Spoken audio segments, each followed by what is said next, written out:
Bonjour, bonsoir à toutes et à tous et bienvenue dans une émission de partage, bienvenue dans une émission de plaisir, bienvenue dans une émission de partage du plaisir cinématographique en ce qui nous concerne, du moins pour l'instant, car après, bien évidemment, vous serez libre de faire ce que bon vous semblera. Mesdames et messieurs, bienvenue dans D'Explorer. Et oui, ça y est, je suis de retour, après une pause de presque un mois. Il faut dire que j'ai été pas mal occupé, que ce soit créativement, que ce soit professionnellement. J'ai beaucoup écrit, beaucoup travaillé sur des courts-métrages, en tant qu'auteur principal ou en tant que co-auteur, et j'ai eu à préparer des émissions pour Canal+. Bref, me revoilà. Me revoilà, et le choix du film pour ce retour n'a pas été évident. J'ai envisagé dans un premier temps de parler d'un film ou d'une série en rapport avec le pape, évidemment, puisque le pape François nous ayant quittés, je me suis dit qu'il était tout à fait intéressant de parler de comment est-ce que cette figure avait pu être filmée, racontée par différents auteurs, et puis, contraint et forcé, je me suis retrouvé contraint et forcé d'aller voir un autre film au cinéma, voilà, que je n'avais pas envie de voir. Il s'agit bien évidemment du film Until Dawn, adapté du jeu vidéo du même nom.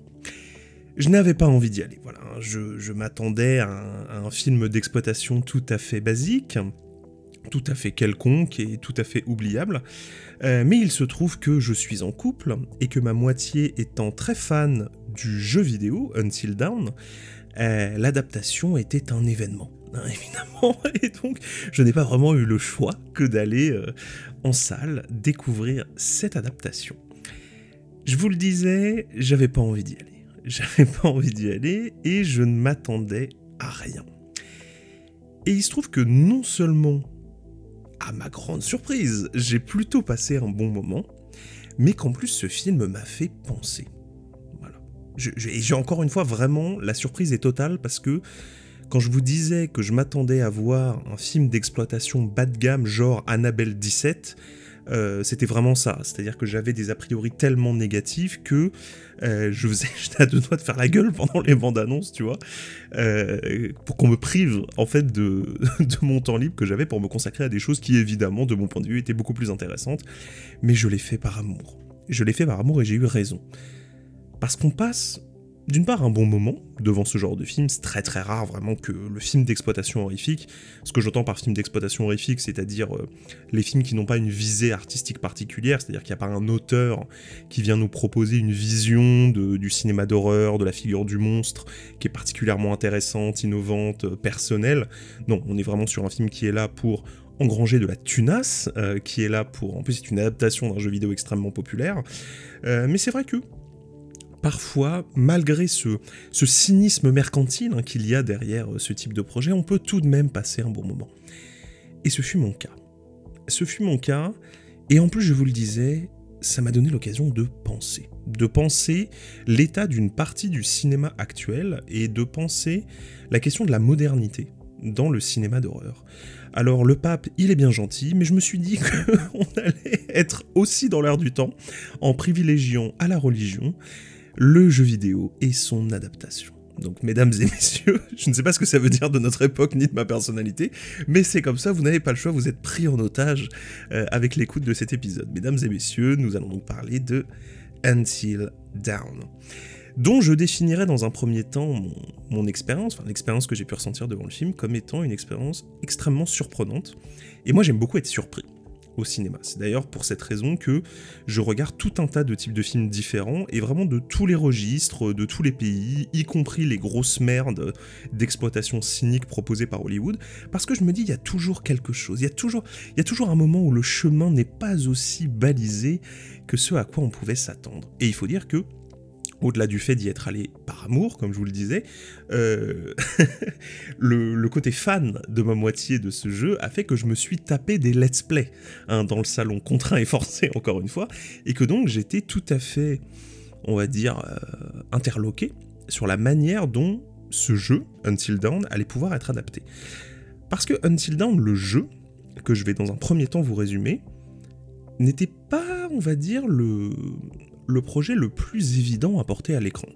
En fait, Until Dawn, le jeu, donc c'est un jeu d'horreur qui raconte l'histoire de 8 personnages qui sont dans un chalet dans les montagnes.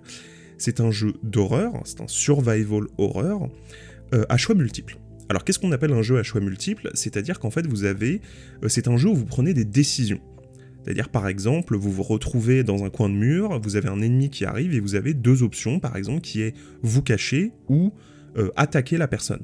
Et en fait, chacune des décisions que vous allez prendre va influer l'histoire du jeu. Et donc il est tout à fait possible de recommencer le jeu et de prendre d'autres décisions que celles que vous avez pu prendre, pour voir comment est-ce que le jeu va évoluer dans une direction différente. Une narration purement interactive, basée sur l'implication à la fois émotionnelle et comment est-ce que le joueur va utiliser ses propres réflexes et va agir instinctivement pour influencer l'histoire. Donc une narration typique du jeu vidéo, qui est impossible à retranscrire telle quelle dans un film évidemment. Et donc j'étais très étonné de la manière dont ils allaient pouvoir reproduire ça à l'écran. Alors moi, n'ayant pas joué au jeu, j'étais moins circonspect, mais ma moitié était vraiment très très intéressée par ça. Et il se trouve que la première grande surprise de ce film d'exploitation, c'est que c'est une excellente adaptation. Et pas de la manière dont on s'y attend. C'est-à-dire que lorsque vous adaptez un jeu vidéo, il y a en gros deux écoles. Il y a dans un premier temps l'adaptation bête et méchante, c'est-à-dire on va retranscrire tout simplement l'histoire du jeu, quasiment telle qu'elle, en faisant parfois des petites bifurcations, en ajoutant des choses, mais globalement, on est là pour vous raconter une histoire, c'est-à-dire prendre le jeu vidéo comme un médium qui serait strictement narratif, et le retranscrire tel quel, avec d'autres manières de raconter qui sont propres au cinéma. Ou à la série télé, c'est par exemple ce qu'on peut retrouver dans une série comme The Last of Us, qui est une série qui ne cherche pas à rendre compte de l'expérience du joueur manette en main. Il s'agit en fait de vous refaire vivre l'histoire et de la proposer à des gens qui n'auraient pas joué au jeu. Et puis vous avez le deuxième type d'adaptation de jeu vidéo, beaucoup plus intéressant, beaucoup plus difficile, beaucoup plus pernicieux, qui consiste en fait non pas à raconter l'histoire du jeu à proprement parler, non pas à adapter son déroulement narratif, mais à adapter les mécaniques du jeu lui-même. Et là c'est beaucoup plus difficile, beaucoup plus retors et beaucoup plus intéressant. Parce que le type de narration qui est à l'œuvre dans le jeu Until Dawn, c'est une narration, je le disais, à choix multiples, qui est donc basée sur la décision. C'est un petit peu le jeu dont vous êtes le héros, de la même manière où il y a des livres dont vous êtes le héros. Mais comment retranscrire ça dans un film ? Et bien le choix qui a été fait, c'est celui de la boucle temporelle. Until Dawn, le film, et c'est le premier étonnement que j'ai ressenti au visionnage, Until Dawn, le film, est un film de boucle temporelle. C'est-à-dire que vous avez des personnages qui sont dans un lieu où ils doivent survivre jusqu'à l'aube, puisque Until Dawn signifie jusqu'à l'aube, donc ils doivent survivre une vie complète, et s'ils ne survivent pas, la nuit recommence, tout simplement. Et là on peut se dire, mais pourquoi avoir fait ce choix ? Qui n'a donc, vous le comprenez bien, rien à voir avec le fait d'un jeu à choix multiples, où l'on prendrait des décisions. Et bien tout simplement parce que l'expérience du joueur devant Until Dawn, c'est une expérience de retour en arrière. Parce que si vous faites le jeu d'une traite, le jeu dure environ, 10 heures, 15 heures. 10 heures si vous jouez vraiment en mode très très facile. Mais le jeu en réalité est beaucoup plus long. Puisque si vous choisissez d'explorer tous les autres embranchements, tous les autres choix possibles, et que donc vous revenez en arrière sur les décisions que vous avez prises pour faire autre chose, là, l'expérience se démultiplie. Et le vrai plaisir du joueur devant le jeu Until Dawn, c'est celui-là. C'est celui du retour en arrière. Et donc, qu'est-ce qu'ils ont adapté ? Ils n'ont pas adapté l'histoire, ils ont adapté ce plaisir-là lui-même. Le plaisir du retour en arrière. Le plaisir de refaire des niveaux de façon différente pour essayer cette fois d'aboutir à des résultats différents. Donc, une décision qui est très intéressante d'un point de vue de l'adaptation, mais qui, lorsqu'elle est faite, impose évidemment de prêter une attention toute particulière à tous les codes de scénario que vont amener ce type de choix. C'est-à-dire que quand vous écrivez un film qui est une boucle temporelle, il y a tout un tas de prérequis narratifs qui arrivent avec. En gros, si on doit résumer, il y a deux types de possibilités. Vous avez soit un personnage qui est seul et qui revit en permanence la même journée, c'est le cas de Un jour sans fin, et donc comme le personnage est seul et sait déjà tout à l'avance, eh bien il va en tirer une certaine forme de dépression. Il va être plus ému par des petits détails, etc. Et très souvent, ce sont des films qui vont nous dire, dont le message est profite de la vie, voilà, rends-toi compte à quel point tout est merveilleux et à quel point tu ne prêtais pas attention aux choses, bla bla bla bla. Et puis vous avez un deuxième axe, qui est le registre purement comique, c'est-à-dire que à force de revivre le personnage va en tirer une lassitude et donc va se mettre à faire n'importe quoi, puisque de toute façon il sait très bien que tout va se reboucler à la fin. Et là on arrive à, par exemple, le premier exemple qui me vient en tête, parce que c'est un diptyque de films que j'aime beaucoup, alors que c'est complètement nul, mais je sais pas pourquoi j'adore, ce sont les deux films d'horreur Happy Birthday, qui raconte l'histoire d'une jeune fille, une espèce d'immonde connasse, prétentieuse, pom-pom girl, qui est dans une université américaine et qui se fait traquer par un tueur masqué, et en fait chaque jour elle se fait tuer par le mec d'une manière différente, en tirant une lassitude et un humour du coup très noir, très cynique sur les événements, qui personnellement me fait beaucoup rire. Donc voilà, si vous n'avez pas vu les films Happy Birthday, qui sont pour le coup des gros films d'exploitation qui n'ont pas d'ambition artistique réelle, mais qui sont extrêmement fun. Mais dans les deux exemples que je vous ai cités, les deux types de films de boucle temporelle, on a toujours l'idée que le personnage est seul à être au courant. Et ça va être la première bifurcation assez intéressante que va opérer Until Dawn le film, c'est que tous les personnages sont au courant qu'il y a une boucle temporelle. Ce qui va offrir diverses manières pour les auteurs d'appréhender psychologiquement les conséquences de cette boucle, qui vont évoluer entre les différents personnages. Donc là, pareil, si vous voulez, moi je suis spectateur, j'arrive devant un film d'exploitation basique que je pense ultra codifié, et je me dis, ah tiens, c'est intéressant ça comme choix, de se dire, ok, on va avoir un personnage qui va prendre les choses de façon extrêmement agressive, c'est-à-dire qui va dire, ouais, bah si on peut mourir tout le temps, on s'en fout, tue-moi, etc. Et des personnages qui vont avoir beaucoup plus de mal à gérer la situation, à tel point qu'ils vont parfois mettre en danger les autres personnages.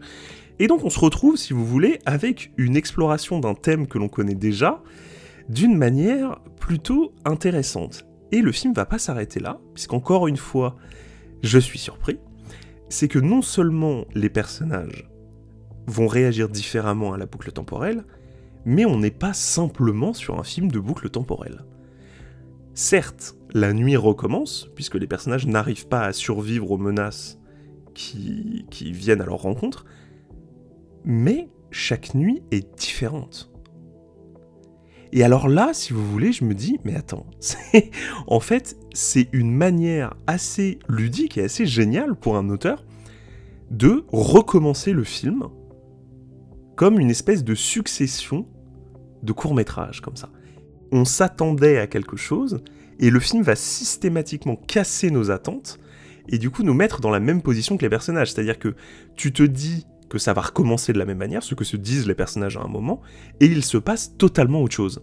Et donc tu te retrouves dans une espèce de dynamique de jeu et de clin d'œil avec le film, de se dire « Ah ok, très bien, d'accord, t'as envie de jouer ». Et ce plaisir ludique-là, c'est quelque chose de typique du jeu vidéo, puisque ludique, c'est-à-dire qui fait référence au jeu, au fait de jouer en général, et là on se retrouve devant un plaisir qui encore une fois est très propre au jeu vidéo, mais adapté dans un dialogue entre le film et le spectateur. Donc encore une fois je me dis putain ils sont allés dans un truc qui est hyper intéressant dans les choix d'adaptation, et je commence à avoir un grand sourire là où je devrais tirer la gueule pendant tout le film.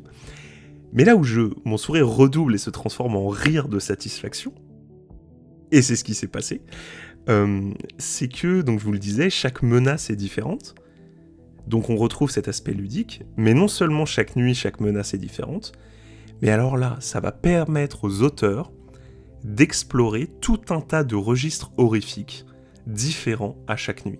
C'est-à-dire que là où on s'attendait à une espèce d'adaptation toute conne d'un truc que tout le monde connaît déjà, on se retrouve en fait avec un melting pot de registres horrifiques complètement différents. On a évidemment le tueur masqué, très basique, très simple, et d'un seul coup, alors qu'on s'attendait que cette histoire de tueur masqué continue, on se retrouve avec de la possession, donc on passe dans un film genre L'Exorciste ou Paranormal Activity, puis ensuite il va y avoir une sorcière, donc là on passe dans Blair Witch, là où tout était filmé de manière normale, d'un seul coup on va avoir une séquence qui relève du fun footage, cassant donc la dynamique, et puis, on sait pas pourquoi, d'un seul coup, et là c'est vraiment le moment où je me suis dit, ok, très bien film, j'ai été méprisant envers toi au premier abord, mais là je vais t'écouter. On passe dans du Cronenberg. Et alors là, vraiment, on a une grosse référence à Vidéodrome à un moment. Et là, vraiment, je me dis, ok, d'accord, très bien, très bien. Je t'écoute, il n'y a pas de problème. Je suis avec toi, film. Vas-y, enchaîne. Et ce plaisir de la référence, qui, je pense, ne parlera pas à tout le monde, ce qui est hyper frappant, encore une fois, dans le film, c'est que quand je vous dis tout ça, vous vous dites, ok, d'accord, donc en fait, le film est juste ultra référencé, tu vois les références, tu te dis, ah, c'est cool, le film a de la culture, mais en fait, tout ça ressemble à une espèce de capharnaüm absurde, et pas du tout. En fait, tout est très cohérent, c'est-à-dire que le film, malgré le fait qu'il navigue entre différents registres esthétiques de l'horreur, parvient à conserver une cohérence esthétique entre les différentes nuits et les différentes séquences, qui donne au film une espèce de... J'allais dire qui devient un film monde, du coup, où tu ne sais jamais à quelle sauce tu vas être mangé, tu ne sais jamais comment est-ce que le film va trouver un moyen de te faire un clin d'œil. Et évidemment, ce à quoi ça me fait penser, c'est au travail d'une esthétique qui est très très contemporaine, pour le coup qui est vraiment typique de la modernité du cinéma, qu'on avait déjà évoqué... attendez, je me souviens, dans l'émission, c'est quand on avait parlé de Love Lies Bleeding de Rose Glass et de Challengers, qui est en fait l'esthétique du collage. C'est-à-dire que beaucoup de films aujourd'hui mélangent les genres, mélangent les registres, travaillent à une espèce de caractère mutant, en quelque sorte, et chimérique du film, qui évolue, qui navigue entre plein de références qui, a priori, ne devraient pas fonctionner entre elles, mais qui travaillent cette cohérence. Voilà, une espèce de superposition des scènes en fait qui s'enchaînent comme ça et qui simplement par leur juxtaposition vont trouver une cohérence alors que les scènes en elles-mêmes sont fortes et fonctionneraient presque de manière indépendante. C'est quelque chose d'assez typique du cinéma grand public contemporain. Et alors la raison pour laquelle ce type d'écriture, ce type de mise en scène du collage a été développé, moi j'en suis convaincu, c'est lié à la modification de notre perception des flux audiovisuels qui s'enchaînent beaucoup plus vite qu'avant. C'est-à-dire qu'aujourd'hui, si vous voulez, on a TikTok, on a Twitter, on a YouTube, et donc en fait on peut très vite passer de quelque chose à quelque chose qui n'a rien à voir. Et alors l'acmé vraiment de ça, le climax de cet abêtissement général, c'est vraiment TikTok, où on va enchaîner les TikTok en scrollant qui n'ont rien à voir les uns avec les autres, et pour autant, on accepte cette absence de cohérence, et cette absence de cohérence est une cohérence en elle-même. C'est-à-dire quand on va sur TikTok, on sait très bien qu'on va passer, je sais pas moi, de quelqu'un qui fait la cuisine, à une vidéo de chat, à une vidéo d'actualité, à une vidéo humoristique, à un court-métrage horrifique qui va durer 30 secondes, etc. Et en fait, ça fait partie de notre expérience du monde, ça fait partie de notre expérience de la création audiovisuelle, et le film s'inscrit parfaitement là-dedans, il n'est pas le seul, il développe avec beaucoup d'autres films ce travail de la superposition, de l'enchaînement, du collage, hein, vraiment au sens de Andy Warhol, encore une fois, parce qu'on est vraiment là-dedans. C'est comme si l'esthétique que développait Andy Warhol dans les années 60 s'était actualisée dans le monde contemporain et dans notre manière de l'expérimenter à travers les images. Mais pour autant, l'usage d'une telle esthétique pose question. Et ne peut que, on va dire, attrister d'une certaine manière un cinéphile comme moi. Il y a toujours évidemment des films aujourd'hui qui sont plus ambitieux artistiquement, qui développent une cohérence sur 2 heures avec une vraie force de frappe esthétique, avec l'usage de références qui sont très personnelles, où on sent vraiment qu'il y a quelqu'un qui essaye de réinventer une forme. Mais ce sont des films qui globalement sont très sous-financés et qui n'ont pas du tout la force de frappe du cinéma d'horreur d'exploitation tel que peut l'être un film comme Until Dawn, qui s'ancre beaucoup plus dans une démarche de films comme Resident Evil ou comme les suites de Annabelle ou de La Nonne, c'est-à-dire qu'on n'est pas du tout dans une proposition qui veut réinventer la démarche du cinéma d'horreur, pas du tout. Et alors parfois ça arrive, on a des expériences de cinéma horrifique d'exploitation qui sont hyper prenantes, hyper ambitieuses et hyper originales. C'est le cas par exemple de Smile 2, de Parker Finn, que j'avais beaucoup défendu dans mon top de l'année parce que j'avais vraiment adoré ce film. Et là, pour le coup, je retrouvais un cinéma d'exploitation horrifique qui était tout à fait prenant, original, qui développait vraiment un univers et un type de mise en scène visuelle et d'incarnation symbolique qui lui était propre, et qui le faisait à fond en n'ayant pas peur ni du gore, ni du malaise, ni de la violence tant graphique qu'émotionnelle, mais ce type de proposition est très rare. Et là où je me suis dit que le film, Until Dawn, était particulièrement intéressant pour parler de ça, c'est que, par son concept même, son concept de boucle, comme ça, qui navigue entre les genres et entre les références, il incarnait symboliquement le fait que l'industrie horrifique de l'exploitation tourne en rond. Mais qu'il en ait conscience ou pas n'est pas nécessairement notre sujet, le fait est qu'il incarne ça.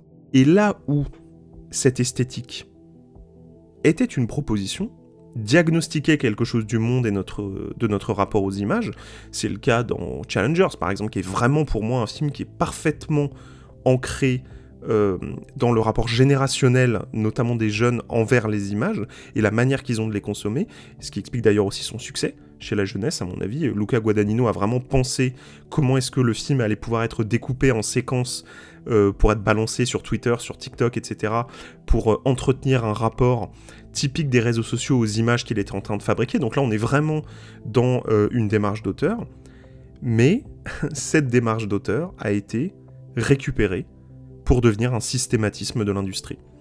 Où on se dit, bah tu sais quoi, en fait, on va faire un film pour tout le monde. Et c'est un peu ça, en fait, Until Dawn. C'est un film d'horreur pour tout le monde. C'est-à-dire que si vous avez peur des trucs de possession, bah vous allez avoir une nuit où ça va être des cas de possession. Si vous avez peur des tueurs, vous allez avoir une nuit où c'est des tueurs. Si vous avez peur des zombies, etc., etc. Si vous aimez Cronenberg, vous allez avoir votre nuit où il y aura des trucs de Cronenberg.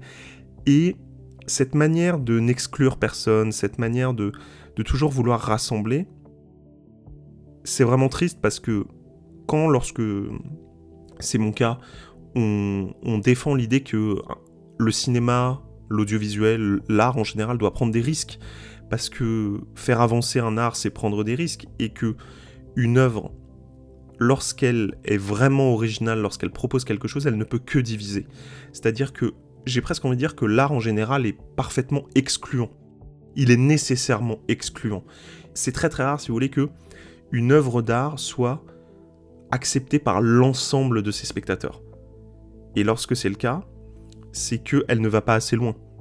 Parce que lorsqu'une œuvre d'art affirme une personnalité très très forte, esthétiquement, bah il y a des gens qui vont pas aimer, et c'est normal en fait. C'est comme quand vous rencontrez quelqu'un qui a une personnalité forte à laquelle vous adhérez pas. Je veux dire, ça n'existe pas les gens que tout le monde aime. Et il s'agit pas de dire que tous les films doivent réinventer la roue. C'est pas ce que je demande à un film qui est produit par Sony Pictures pour faire des millions et des millions de recettes à travers le monde, en adaptant une série de jeux vidéo, un jeu vidéo hyper populaire. C'est pas ce que j'attends, évidemment.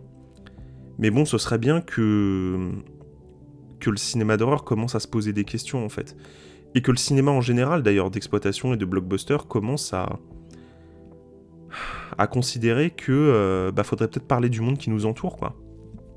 Qu'il faudrait peut-être commencer à dialoguer avec ce qui se passe, quoi. Plutôt que de s'enfermer dans quelque chose de strictement autoréférentiel. Parce que c'est ça, en fait, Until Dawn. Hein. C'est pas du tout un film qui parle de ce qui se passe en ce moment aux États-Unis.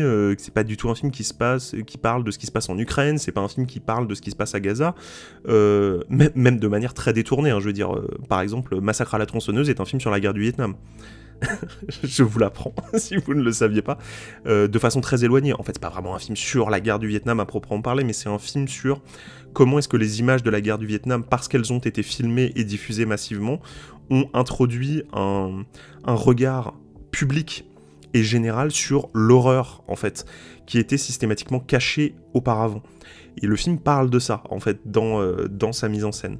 Et dans la découverte d'une horreur qui jusque-là était cachée à travers des gens qui vivent masqués à la campagne, etc. Le film est typiquement ancré dans son époque. Et ça, c'est quelque chose... Alors, il ne s'agit pas de dire, encore une fois, que tout le monde doit être un génie comme Tobe Hooper lorsqu'il fait Massacre à la tronçonneuse, mais ce serait bien, quand même, qu'on commence que le cinéma arrête de se regarder lui-même et commence à regarder le monde dans lequel évoluent ses spectateurs. Parce que vous voyez... j'en profite, on est parti très loin, donc continuons. La crainte que l'on entend beaucoup de la part d'une partie de l'industrie vis-à-vis des plateformes, de se dire le cinéma est en train de disparaître, aujourd'hui tout se ressemble, dès qu'on veut prendre un risque, on n'en a rien à foutre, mais en fait, je pense que les spectateurs aussi ont une lassitude vis-à-vis de cette absence de prise de risque. C'est-à-dire qu'on s'étonne des bides. Maintenant, on se dit bah, comment ça se fait que ça marche pas. Comment ça se fait que on a tout. Pourtant, l'algorithme avait dit que ça marcherait d'après les réactions aux films précédents. Et pour autant, je pense vraiment qu'il y a aujourd'hui dans le cinéma grand public d'exploitation tout simplement une frilosité, une paresse à parler de ce qui l'entoure. Et peut-être que ce qu'il faut pour que le cinéma continue et qu'il ne soit pas bouffé par les plateformes, c'est que plutôt que de penser les contenus avec des algorithmes, ils commencent à se demander dans quel monde vivent les spectateurs qui viennent voir mon film et comment est-ce que je peux leur parler d'eux. Voilà, comment est-ce que en fait on peut dialoguer plutôt que de monologuer. Voilà, ce serait bien que c'est le cas de le dire, parce que là, je suis vraiment en train de monologuer, donc surtout n'hésitez pas à dialoguer avec moi dans les commentaires, que ce soit sur les plateformes de podcast ou sur YouTube. En tout cas, voilà. Reproduisons un dialogue, plutôt que de nous enfermer dans des monologues ultra référencés, qui au fond ne nous intéressent pas. Parce que bon, Until Dawn, j'ai bien aimé. Until Dawn, j'ai passé un bon moment. Mais je suis passé à autre chose là, hein. Je l'ai vu il y a 24 heures, 48 heures, c'est bon là, c'est sorti de ma tête.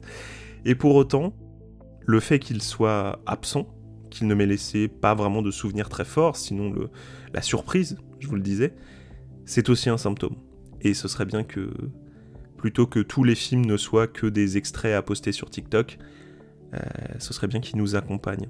Voilà, c'est ce que j'avais à vous dire à propos de Until Dawn. On en parlait d'autres choses, hein, mais bon, c'est toujours le cas dans d'Explorer. Hein. Souvent, on part dans des directions qui n'avaient rien à voir avec notre sujet de base.